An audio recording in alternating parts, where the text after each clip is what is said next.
क्या अडानी को बचाने के लिए अमित शाह ने सारे पत्ते खोल दिए हैं, यह आरोप लग रहा है। अब जो बीएसएफ है ना, वो असम, पश्चिम बंगाल, पंजाब में अंतरराष्ट्रीय सीमा से 50 किलोमीटर के भीतर तलाशी अभियान चला सकेगी।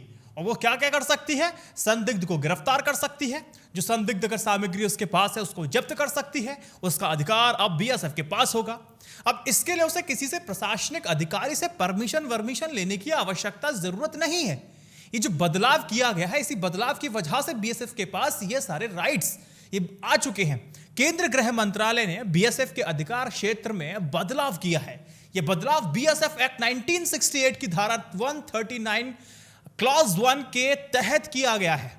ठीक है, इससे पहले बीएसएफ को गुजरात में अंतरराष्ट्रीय सीमा से 80 किलोमीटर के भीतर के अलावा राजस्थान, पंजाब, पश्चिम बंगाल और असम में 15 किलोमीटर के दायरे में यह अधिकार हासिल था। लेकिन अभी दायरा 15 से बढ़कर के 50 किलोमीटर हो गया है।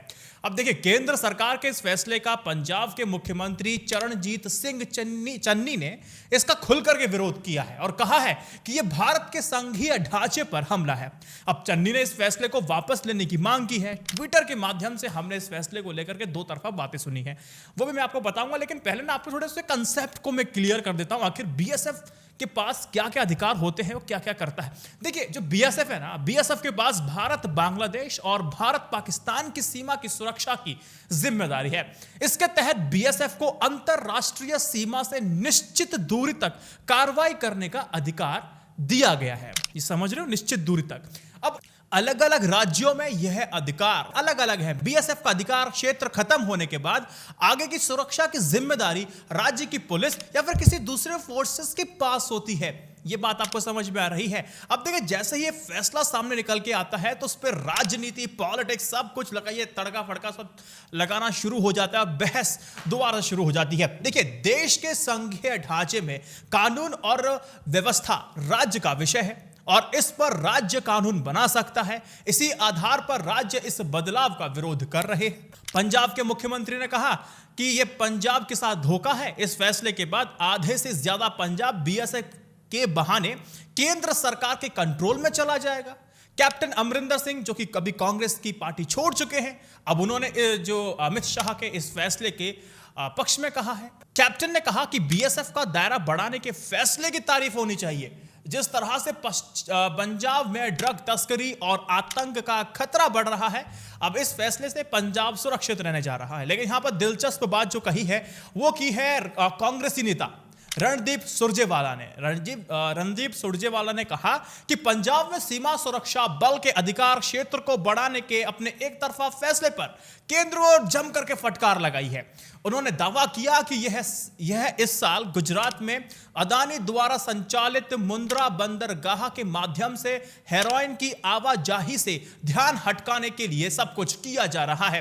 अब देखिए, कांग्रेस नेता रणदीप सुरजेवाला ने इस मामले में अमित शाह जिस तरह से क्रोनोलॉजी की बात करते थे, उसी तरह से रणदीप सुरजेवाला ने क्रोनोलॉजी समझाई है अपने ट्वीट पे।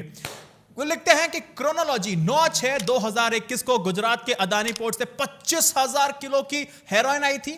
13/9/2021 को गुजरात के अदानी पोर्ट में 3,000 किलो हेरोइन पकड़ी गई है।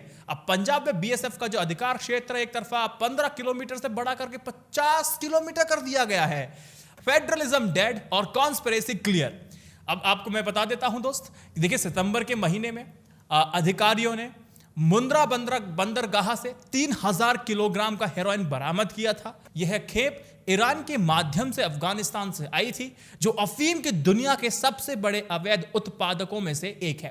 पिछले महीने कांग्रेस प्रवक्ता पवन खेड़ा ने भी देश में नशीले पदार्थों को आने से रोकने में केंद्र की विफलता पर सवाल उठाया था और यह भी आरोप लगा दिया था कि ड्रग्स की मात्रा में तेजी से अब वृद्धि हो रही है। यहां पर आपके मन में एक सवाल आएगा कि क्या बीएसएफ की ताकत बढ़ाने से चिंताएं होनी चाहिए। देखो, इस पे अलग अलग 3 तरह की बातें हैं।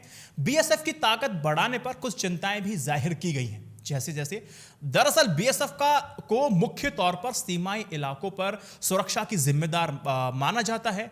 लेकिन अब इन दायरों को 50 किलोमीटर तक बढ़ा देने से बीएसएफ का जो अधिकार क्षेत्र है कई छोटे राज्यों में काफी अंदरूनी यानी कि काफी अंदर इलाके तक पहुंच जाएगा।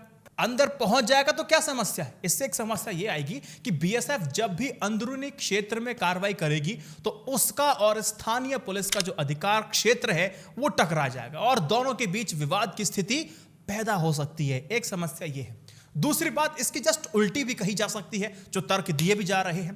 पहले जहां बीएसएफ को अपने दायरे के बाहर पहुंच चुके अपराधी को पकड़ने के लिए स्थानीय पुलिस पर निर्भर रहना पड़ता था, वहीं अब उन्हें किसी खुफिया जानकारी के आधार पर संदिग्ध को पकड़ने में खास दिक्कत अब नहीं होने जा रही है। इसका मतलब यह है कि इससे कार्रवाई में समय की खास बचत होने जा रही है। अगर आपको एक छोटे से एग्जाम्पल के साथ में समझाना चाहूं, वो ये है, देखिए सीमा पार से कई घुसपैठिया भारत में घुसते आ रहे हैं, ठीक है। बीएसएफ के पास केवल 15 किलोमीटर तक का ही कार्रवाई का एक अधिकार क्षेत्र था, उसके बियॉन्ड जाता था लेकिन समस्याएं बहुत होती थी। लेकिन घुसपैठिया एक रात में 15 किलोमीटर का सफर पूरा कर भारत के अंदर घुस जाता था। अब ये जो बदलाव 15 से 50 किलोमीटर किया गया है, इस बदलाव से यह समस्या भी दूर हो जाएगी कि एक रात में 50 किलोमीटर अगर व्यक्ति या कोई आतंकवादी या कोई घुसपैठिया अगर घुसपैठ करेगा तो उसके पकड़े जाने के चांसेस या प्रोबेबिलिटी बढ़ जाती है। तो ये कुछ चिंताएं थी, ये कुछ बातें थी। आप इसको किस तरह से इंटरप्रेटेट करेंगे वो देखेंगे आने वाले वक्त में और डिटेल में लेकर के जाएंगे थोड़ा सा। अभी सिंपल से सिर्फ यही है कि राजनीतिक पार्टियां इस समय क्या कह रही हैं और उनका कहना आपके लिए क्या मायने रखता है। इस वीडियो को 3 व्हाट्सएप ग्रुप में शेयर कीजिएगा। जय Hind, Vande Mataram, stay updated, stay educated, सत्यमेव जयते। नमस्कार।